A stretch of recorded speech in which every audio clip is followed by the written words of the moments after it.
ইতিমধ্যে বেরিয়ে আসলো আজকের বিশেষ সংবাদ। শুরুতে দেখে নিব আজকের সংবাদ শিরোনাম।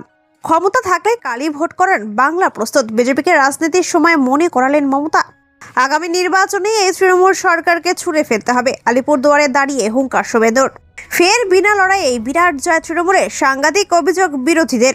আলিপুরদুয়ারে মোদির সভায় ফাঁকা চেয়ারের সারি, ভিড় না হওয়ায় অস্বস্তিতে বিজেপি নেতৃত্ব।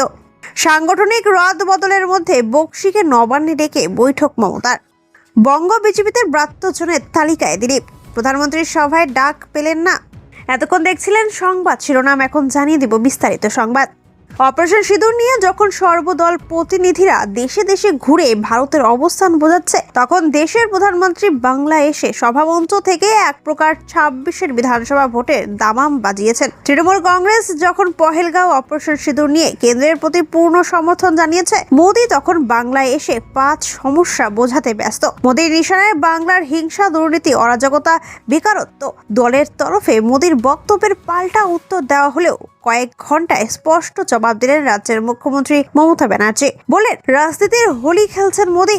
অপারেশন সিঁদুরের নাম প্রধানমন্ত্রী নিজে দিয়েছেন বলে দাবি করেছেন শুরু তিনি। মমতা এদিন শুরুতেই বললেন, এই নাম দেওয়া হয়েছিল সেলফ পলিটিক্যালি ক্যাচ করার জন্য। তারপরেই মোদিকে আক্রমণ শানান মমতা। বলেন, বিজেপির সঙ্গেই যখন বিরোধী দলের নেতারাও দেশের হয়ে গলা ফাটাচ্ছে বিদেশে, যখন বাংলা পূর্ণ সমর্থন জানাচ্ছে, তখন নির্বাচনী প্রচার হিসেবে রাজনীতির হোলি খেলতে এসেছেন একজন প্রধানমন্ত্রী। এটা শোভা পায় না। মোদির উপস্থিতিতে বৃহস্পতিবার তারই দলের নেতা মন্ত্রী অপারেশন বেঙ্গলের কথা বললেন। সুকান্তর মন্তব্যের কড়া জবাব দিয়ে মমতা বললেন, মোদির উপস্থিতিতেই তার মন্ত্রী বলছেন অপারেশন সিঁদুরের মতো অপারেশন অফ বেঙ্গল হবে। আমি চ্যালেঞ্জ করছি, ক্ষমতা থাকলে কালি ভোট করান যান, আমরা তৈরি, বাংলা তৈরি চ্যালেঞ্জ গ্রহণ করতে, কিন্তু মনে রাখবেন সময় ফ্যাক্টর। এদিন মমতা কটাক্ষ করে বলেন, মোদি বিভাজনের রাজনীতি করছেন। দুর্নীতি প্রসঙ্গে যেমন মমতা মোদির উদ্দেশ্যে ছুড়ে দিলেন বিজেপি শাসিত রাজ্যে গুলির অবস্থা, তেমনি পাঠ দিলেন নারীদের জীবনে সিঁদুরের মর্যাদা প্রসঙ্গে। উদ্দেশ্য প্রণোদিত ভাবে বাংলাকে বঞ্চিত করা হয়েছে বলেও এদিন প্রশ্ন তোলেন মমতা। উল্লেখ্য, বাংলার বঞ্চনা নিয়ে আগেও বারবার তৃণমূল কংগ্রেস মমতা সুর চড়িয়েছেন। আসছি পরবর্তী সংবাদে। অপারেশন সিঁদুরের পর এই প্রথম বঙ্গে মোদি। আলিপুরদুয়ারের প্রধানমন্ত্রী নরেন্দ্র মোদীর সভায় নেতা কর্মীদের ঢল। এদিন খারাপ আবহাওয়ার কারণে প্রধানমন্ত্রী নরেন্দ্র মোদীর সিকিম সফর বাতিল হয়ে যায়। এরপর নির্ধারিত সময়ের আগে আলিপুরদুয়ারে সরকারি অনুষ্ঠান সেরে জনসভায় যোগ দেন মোদী। সেখান থেকে কড়া ভাষায় আক্রমণ শানান তৃণমূল কংগ্রেস সরকারকে। ওয়াকফ থেকে দুর্নীতি, একাধিক ইস্যুতে রাজ্য সরকারকে কাঠ গোড়ায় তোলেন মোদী। এদিন জনসভায় দাঁড়িয়ে বিরোধী দলনেতা শুভেন্দু অধিকারী বলেন, আগামী নির্বাচনে এই তৃণমূল সরকারকে ছুঁড়ে ফেলে দিতে হবে। পশ্চিমবঙ্গে বিজেপির সরকার চাই, নরেন্দ্র মোদীর সরকার চাই। আজ দেশের জন্য বাংলাকে বাঁচাতে হবে, তাই মমতা বন্দ্যোপাধ্যায়ের সরকারকে উপড়ে ফেলতে হবে, এটাই এই সবার সংকল্প হওয়া উচিত। এরপরেই পহেলগাঁও প্রসঙ্গ তুলে বিরোধী দলনেতা বলেন, ধর্ম দেখে এই বাংলার 3 জনকে পহেলগাঁওয়ে খুন করা হয়েছে। নরেন্দ্র মোদী তার বদলা নিয়েছেন। বিজেপির রাজ্য সভাপতি সুকান্ত মজুমদারও সেই প্রসঙ্গ টেনে বলেন, পহেলগাঁওয়ের ঘটনার সঙ্গে মুর্শিদাবাদের ঘটনার অনেক মিল রয়েছে। জনগণকে সুকান্ত আহ্বান, এই তৃণমূল সরকারকে আমাদের উৎখাত করতেই হবে। নরেন্দ্র মোদীর নেতৃত্বেই তা হবে। মোদী বন্দে ভারত দিয়েছেন। মোদী জমানায় উন্নয়নের জোয়ার এসেছে উত্তরবঙ্গে। এদিন আলিপুরদুয়ারের জনসভা দেখে অপারেশন সিঁদুর নিয়ে প্রধানমন্ত্রী নরেন্দ্র মোদী বলেন, অপারেশন সিঁদুর এখনো শেষ হয়নি। উল্লেখ্য, অপারেশন সিঁদুরের পর এই প্রথম বাংলায় এলেন প্রধানমন্ত্রী, জানিয়ে সাধারণ মানুষের মধ্যে উৎসাহ উদ্দীপনা দ্বিগুণ। এদিকে বছর ঘুরলেই রাজ্যে বিধানসভা নির্বাচন। তার আগে বিজেপির শক্ত ঘাঁটি উত্তরবঙ্গে মোদীর প্রথম সভা। বিধানসভা ভোটের আগেও এই প্রথম বাংলায় প্রধানমন্ত্রীর সভা যথেষ্ট তাৎপর্যপূর্ণ। আসছি পরবর্তী সংবাদে।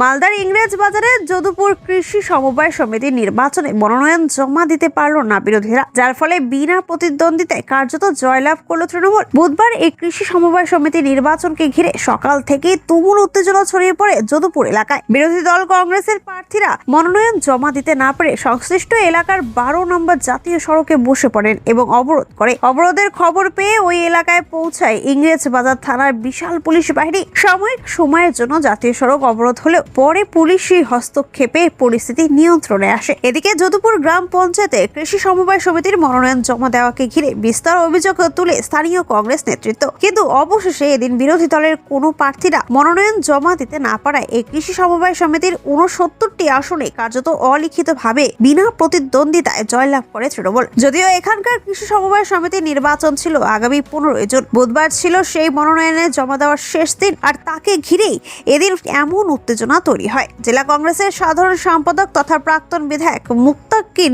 আলমের অভিযোগ, আমরা 69টি আসনেরই প্রার্থী নিয়ে এদিন বসেছিলাম, কিন্তু শাসক দলের স্থানীয় নেতাকর্মীরা প্রার্থীদের মনোনয়ন জমা দিতে দেয়নি। পুলিশও শাসক দলের হয়ে কাজ করেছে। আমরা প্রতিবাদ জানিয়ে সংশ্লিষ্ট এলাকার জাতীয় সড়কে বসে বিক্ষোভ দেখিয়েছি, কিন্তু তারপরও সুরাহা হয়নি। এদিন অন্যায়ভাবে মনোনয়ন জমা দেওয়ার বাধা দিয়েছে স্থানীয় তৃণমূল নেতৃত্ব। তার প্রতিবাদ জানিয়ে আগামী দিনে বৃহত্তর আন্দোলনের ডাক দেওয়া হবে। এদিকে তৃণমূলের ইংরেজবাজার ব্লক সভাপতি প্রতিভা সিংহ বলেন, আগামী 15 জুন যদুপুর কৃষি সমবায় সমিতির নির্বাচন রয়েছে। গত 3 দিন ধরে মনোনয়নপত্র জমা দেওয়ার কাজ চলছে, আর এদিন মনোনয়নের শেষ মুহূর্তে কংগ্রেস এসেছিল। সময় ফুরিয়ে গিয়েছে, মনোনয়ন জমা দিবে ওরা কিভাবে? আসলে ওরা প্রার্থী দিতেই পারেনি, তাই এদিন অযথা এসে গোলমাল পাকিয়েছে। যদি মনোনয়ন জমা দেওয়ার থাকতো তাহলে 3 দিনের মধ্যে যে কোনো একদিন দিতে পারতো, যেটা তৃণমূল করেছে। এদিন বিরোধী দলের কেউই মনোনয়ন জমা দিতে পারেনি, ফলে এই সমবায় সমিতি নির্বাচনে বিনা প্রতিদ্বন্দ্বিতায় তৃণমূল জয়লাভ করেছে।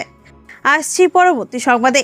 অপারেশন সিঁদুরের পর বাংলায় প্রথমবার এসেছেন প্রধানমন্ত্রী নরেন্দ্র মোদী। আলিপুরদুয়ার সভামঞ্চে তাকে স্বাগত জানিয়েছে বঙ্গ বিজেপি নেতৃত্ব। আসন্ন বিধানসভা নির্বাচনের আগে বাংলায় এসেছেন তিনি। প্রতিকূল আবহাওয়ার জেরে সিকিম সফর বাতিল করেছেন তিনি। নির্ধারিত সময়ের বেশ কিছু আগে বাগডোগরা থেকে সরাসরি প্রধানমন্ত্রী এসেছেন আলিপুরদুয়ারে, কিন্তু মোদীর সভায় ফাঁকা চেয়ার জানিয়ে মাথা ব্যথায় জেলার বিজেপি নেতৃত্বে। মোদীর সফরের আগে উত্তাপ ছড়িয়েছে উত্তরের চা বাগানে। উত্তরের চা বলে মোদীর সভায় চা শ্রমিকদের উপস্থিতি নিয়ে চিন্তা ছিল বিজেপি নেতৃত্বের। সেই চিন্তাকেই সফল করেছেন চা শ্রমিকরা। মোদীর সভায় উপস্থিত হওয়ার কথা ছিল বহু চা শ্রমিকদের, কিন্তু আলিপুরদুয়ারের জনসভায় অনেকেই আসেনি। বর্তমানে চায়ের ভরা মরশুম চলছে, শুধু মাঠ ভরাতে তারা এই কাজ ফেলে যাবেন না, তাই মোদীর সভায় হাজির হননি বহু চা শ্রমিক। তবে বিজেপি সাংসদ মনোজ টিগ্গা এই বিষয়ে বলেছেন, শ্রমিকরা সকলেই আসছেন, তারা রাস্তায় রয়েছেন। প্রধানমন্ত্রী পৌঁছে গেলেও দেখা নেই সেই শ্রমিকদের। উত্তরের চা বলে শ্রমিকরা না আসায় প্রধানমন্ত্রী সবাই বহু আসন খালি পড়ে থাকতে দেখা গিয়েছে। বিশেষ করে সামনে এবং পেছনের একাধিক সারিতে কেউ না থাকায় চিন্তা বেড়েছে বঙ্গ বিজেপির। ফাঁকা জায়গা ভরাতে লোক ডাকতে বলা হলেও তেমন ভাবে কোনো লোক আসেনি বলে জানা যাচ্ছে। পাশাপাশি চা বাগানগুলোতে বকেয়া মজুরি, বকেয়া বেতন, পিএফ গ্র্যাচুইটির দাবি তুলে বিক্ষোভ করেছেন চা শ্রমিকরা। মরশুমের সময় কাজ ফেলে তারা সভায় আসতে কোনোভাবেই রাজি হয়নি, তাই চা শ্রমিকদের তেমন ভাবে দেখতে পাওয়া যায়নি এদিনের সভায়। আসছি পরবর্তী সংবাদে। তৃণমূলের সাংগঠনিক ক্ষেত্রে পরিবর্তন প্রক্রিয়ার মধ্যে রাজ্য সভাপতি সুব্রত বক্সির সঙ্গে এক দফা আলোচনা করলেন তৃণমূল নেত্রী মমতা বন্দ্যোপাধ্যায়। সাধারণভাবে সুব্রত বাবুর সঙ্গে মমতার বৈঠক হয় কালীঘাটের অফিসে, কিন্তু বুধবার বক্সিবাবুকে নবান্নে ডেকে পাঠান দলনেত্রী। তাদের মধ্যে কি বিষয় আলোচনা হয়েছে তা নিয়ে কেউ কোনো মন্তব্য না করলেও রাজনৈতিক মহল জানাচ্ছে, সাংগঠনিক ক্ষেত্রে জেলা স্তরে পরিবর্তনের প্রক্রিয়ার পর ব্লক স্তরে দায় দায়িত্ব অদল বদল নিয়ে দুজনের কথা হয়েছে। এক্ষেত্রে বিধায়কদের মতামতকে বিশেষ গুরুত্ব দেওয়া হবে, তবে নাম চূড়ান্ত হবে দলের আভ্যন্তরীণ রিপোর্ট পর্যালোচনা করার পরে। এছাড়াও পৌরসভার ক্ষেত্রে ব্যর্থদের বদলে যে প্রক্রিয়া আটকে রয়েছে সে বিষয়ে দুজনের কথা হয়ে থাকতে পারে। উল্লেখ্য, ইতিপূর্বে আইপ্যাকের প্রতীক জৈন তৃণমূল নেত্রীর সঙ্গে দেখা করেছিলেন। তাদের সার্ভে অনুযায়ী রিপোর্ট জমা রয়েছে। দলের মধ্যে সুব্রত বক্সির উপর মমতার বিশ্বাস ও নির্ভরতা অনেকটাই। তিনি একমাত্র শীর্ষ নেতা যিনি আজ অবধি দলের লাইনের বাইরে কখনো কোনো পদক্ষেপ নেননি। বস্তুত 8-9 মাস বাদে বিধানসভা ভোটের ডাকে কাঠি পড়ে যাবে। যেসব ক্ষেত্রে সাংগঠনিক ত্রুটি বিচ্যুতি আছে তা সম্পূর্ণভাবে মেরামত করে ভোটে যেতে চাইছেন মমতা। 21 জুলাইয়ের আগে মুখ বদল প্রক্রিয়া সম্পন্ন হবে। 21 মঞ্চ থেকে এক ঝাঁক কর্মসূচি ঘোষণার মধ্য দিয়ে কার্যত শুরু বিধানসভা নির্বাচনের প্রচার।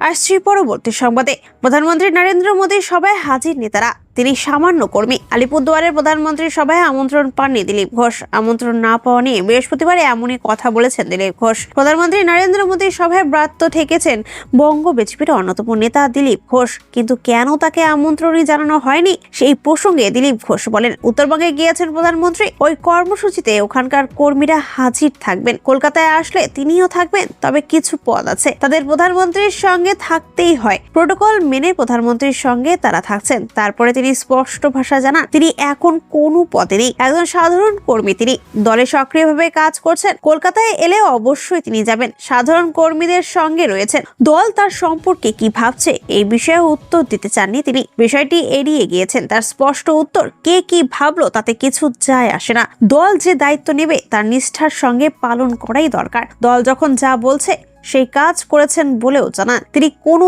দিন ভাবেননি রাজ্য সভাপতি বা সাংসদ হবেন।